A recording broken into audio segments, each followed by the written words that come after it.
Assalamu alaikum. In the previous video we discussed tissue repair through regeneration. Today we will discuss about the mechanism which is followed up by the injury if repair is not being accomplished by regeneration alone. That mechanism is repair by scarring. So tissue injury अगर severe हो जाती है और chronic हो जाती है या फिर पैरेनकाइमल और एपिथेलियल सेल्स के डैमेज होने के साथ साथ कनेक्टिव टिश्यू का जो फ्रेमवर्क है वो भी डैमेज हो जाता है। तो ऐसे सिचुएशन में क्या होगा कि जो टिश्यू रिपेयर होंगे that will be through scar formation. ठीक है, अब स्कार फॉर्मेशन एक ना ये पैचेस की फॉर्म में है, समझ लें आप स्कार्स को ऐसे। अच्छा, इसकी सिंपलेस्ट एग्जांपल है कि अब देखें कोई एक ना कोई कपड़ा वगैरह, ठीक है, कोई शर्ट समझ लें, कोई वो फट जाती है तो उसे सिलाई करके जो है नॉर्मली उसकी ओरिजिनल हालत में वापस लाया जाता है कि वो पहले जैसी हो जाती है। लेकिन अगर वो कपड़ा इतना ज़्यादा फट चुका है कि वो सिंपल एक स्टिच लगाने से सही नहीं होगा, यानी कि उसके ऊपर फिर कोई ना कोई पेवन या पैच लगाया जाता है, तो वो अपनी पहले वाली हालत में तो वापस नहीं आएगा, लेकिन ये होगा कि पहनने के लायक हो जाएगा। इसी तरह जो बॉडी में ये जो पैचेस लगते हैं for the purposes of repair they are scars. ठीक है, अब जो टर्म स्कार है उसे नॉर्मली यूज़ किया जाता है for the wound healing in skin. ठीक है, इससे लिंक किया जाता है, लेकिन इसके साथ साथ आप इसे देख लें कि ये हर उस जगह को डिस्क्राइब करने के लिए यूज़ होती है where originally parenchymal cells are present but due to some injury और some other causes these parenchymal cells are replaced by collagen. तो वहाँ भी हम कहेंगे कि ये स्कार फॉर्मेशन हुई है। जैसे कि हार्ट में मायोकार्डियल इन्फार्क्शन के केस में क्या होता है कि मायोकार्डियम में स्कार्स बन जाती हैं। ठीक है, उसके नॉर्मल सेल्स जो हैं रिप्लेस हो जाते हैं बाय कोलेजन, वहाँ भी स्कार फॉर्मेशन होगी। ठीक है, अब या तो हमने टिश्यू रिपेयर जो किया है टोटली स्कार फॉर्मेशन के थ्रू हो जाती है, या फिर एक कम्बिनेशन होता है by combination of regeneration and scarring both, इसके थ्रू रिपेयर होता है। इसके थ्रू जो हीलिंग होती है ना उसका भी एक स्पेसिफिक नेम होता है, जिससे मैं आगे उसके रिलेटेड टॉपिक के साथ मेंशन करूँगी उसका नाम। अब जो स्कार फॉर्मेशन है इसके कुछ स्टेप्स होते हैं, जैसे अब फर्स्ट स्टेप है कि इंजरी जैसे ही होती है ना तो साथ ही उस जगह पे ना वहाँ पे एक इंजरी को रोकने के लिए, ब्लीडिंग को रोकने के लिए एक ना हीमोस्टेटिक प्लेटलेट प्लग बनता है, हीमो ब्लड स्टेटिक स्टॉप। ठीक है, ब्लीडिंग को रोकने के साथ साथ इसका एक ये भी फंक्शन होता है कि ये इन्फ्लेमेटरी सेल्स जो हैं उन्हें समझ लें एक किस्म का कि ये उन्हें इनवाइट करता है, वहाँ पे ना इन्फ्लेमेटरी सेल्स एंटर होना स्टार्ट हो जाते हैं। अब इन्फ्लेमेटरी सेल्स जहाँ एंटर होना स्टार्ट हो गई हैं तो मतलब वहाँ इन्फ्लेमेशन होगी और वही टिपिकल एक्यूट और क्रॉनिक इन्फ्लेमेटरी रिस्पॉन्सेज होंगे।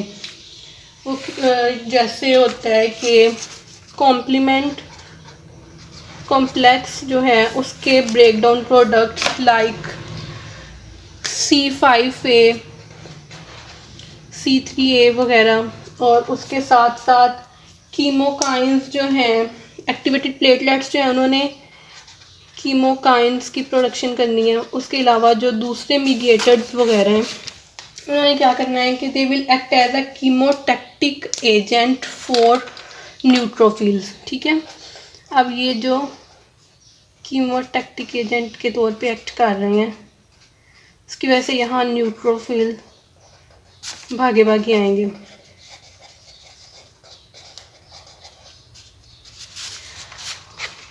उसके साथ साथ आफ्टर 6 to 48 आवर्स मोनोसाइट्स भी वहाँ एंटर होना स्टार्ट हो जाते हैं। मोनोसाइट्स की रिक्रूटमेंट भी स्टार्ट हो गई है। उन्होंने आके क्या करना है कि उधर जो कोई ऑफेंडिंग एजेंट है उससे आके फाइट करना है, और या माइक्रोब वगैरह जो वूंड के थ्रू एंटर हो गए हैं आके उन्हें क्लियर आउट करना है।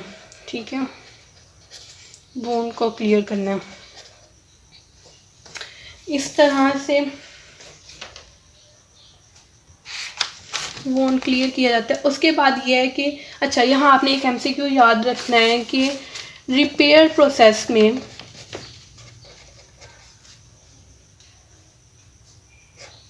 सेंट्रल सेलुलर लेयर्स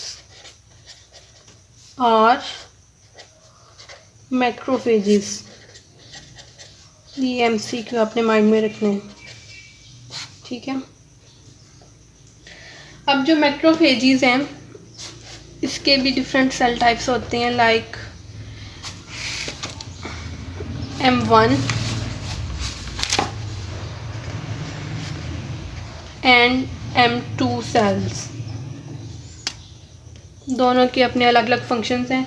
अब जो M1 सेल है, इन्फ्लेमेशन के रिस्पॉन्स में जो है स्टिमुलेट हुए मैक्रोफेजेस। ठीक है, M1 सेल स्टिमुलेट हुआ है, इसने क्या करना है, स्टिमुलेट होके जाके जो नेक्रोटिक टिश्यू वगैरह या माइक्रोब्स वगैरह हैं उन्हें जाके क्लियर करना है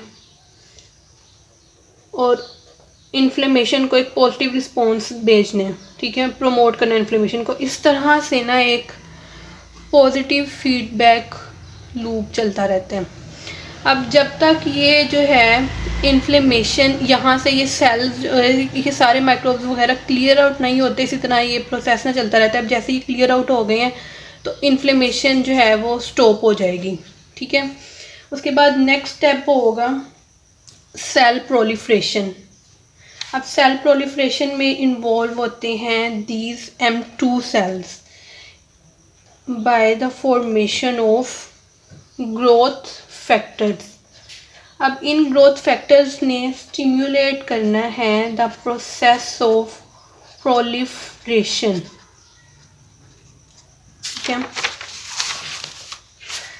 अब जो सेल प्रोलिफरेशन है it takes to start for about 10 days। ठीक है, अब जो सेल प्रोलिफरेशन, डिफरेंट टाइप के सेल प्रोलिफरेट होंगे, जैसे एपिथेलियल सेल भी प्रोलिफरेट होंगे, एंडोथेलियल और अदर वेस्कुलर सेल्स होंगे, एंड फिब्रोब्लास्ट सेल्स। अब ये जो सेल्स सारे प्रोलिफरेट हो रहे हैं, हर किसी का अपना एक स्पेसिफिक फंक्शन है।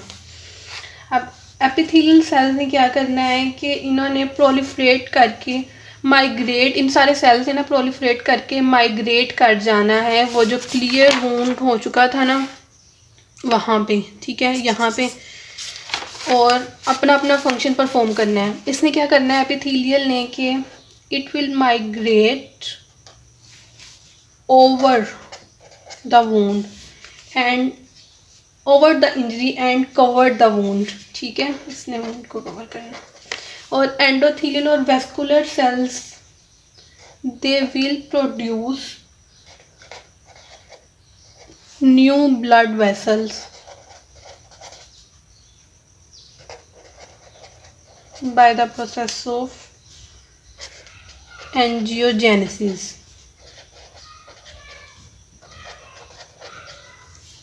ठीक है, और फिब्रोब्लास्ट ने क्या करना है, it will move into the site of injury. अब देखिए ना, समझें, ये कोई टिश्यू है, ये this is the point of injury, यहाँ पे वूंड बना हुआ है, ये समझ लें, ये जो है ये समझ लें ये ऐसे। ठीक है, अब जो एपिथेलियल सेल्स हैं उसने तो आगे आके इसे जो है कवर कर दिया। ठीक है, ये कवर हो गया वूंड कवर हो गया, और जो एंडोथीलियल सेल है उन्होंने न्यू ब्लड वेसल्स बना के यहाँ ये ब्लड सप्लाई भी से मिलने लग गई, ऊपर से कवर भी हो गया, लेकिन इसे अब फिल अप भी तो करना है ना। This will be by proliferation of fibroblast. ये क्या करेंगे कि कोलेजन फाइबर्स बनाएंगे जिन्होंने जाके जो है इस वूंड को फिलअप कर देना इस तरह से ना, ये होगा। फिर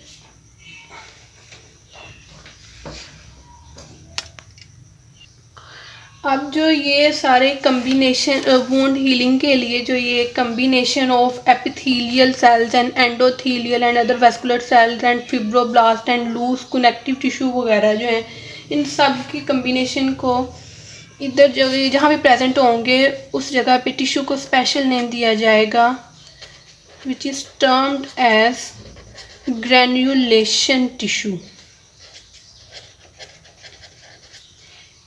It took its name because of its granular gross appearance।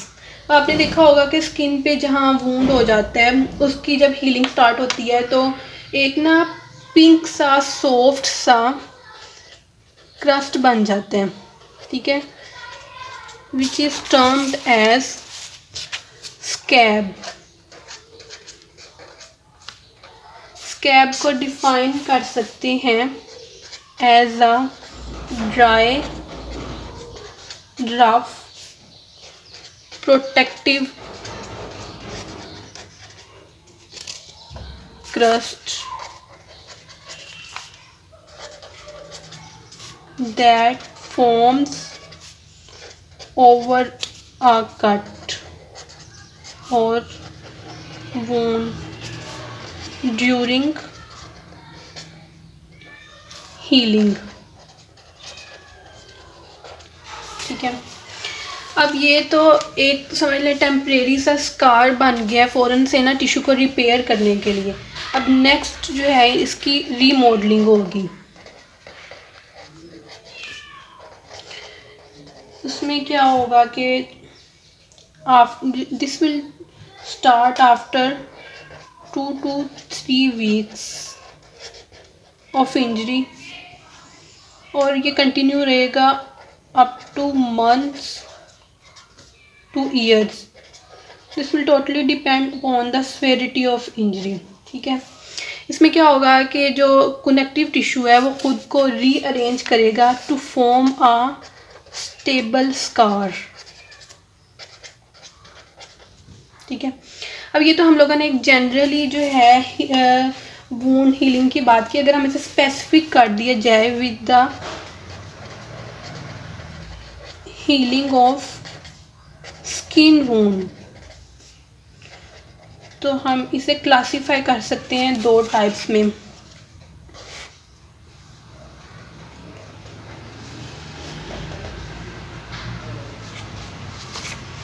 Into primary union और into secondary union. Primary union में क्या होगा कि इसके अंदर एपिथेलियल सेल्स मैक्सिमली जो है ना एपिथेलियल सेल्स रीजनरेट कर जाएंगे और मिनिमली स्कारिंग होगी। ठीक है, ज़्यादा रीजनरेशन और थोड़ी सी स्कारिंग। सेकेंडरी यूनियन में लार्जर वुंड्स होंगे and this will be repaired by the combination of scar and regeneration process। ठीक है, ये जो मैंने यहाँ डिस्कस किया था। ठीक है, इस हीलिंग को कहा जाता है सेकेंडरी यूनियन। नेक्स्ट अब डिस्कस करेंगे एंजियोजेनेसिस को। Thank you.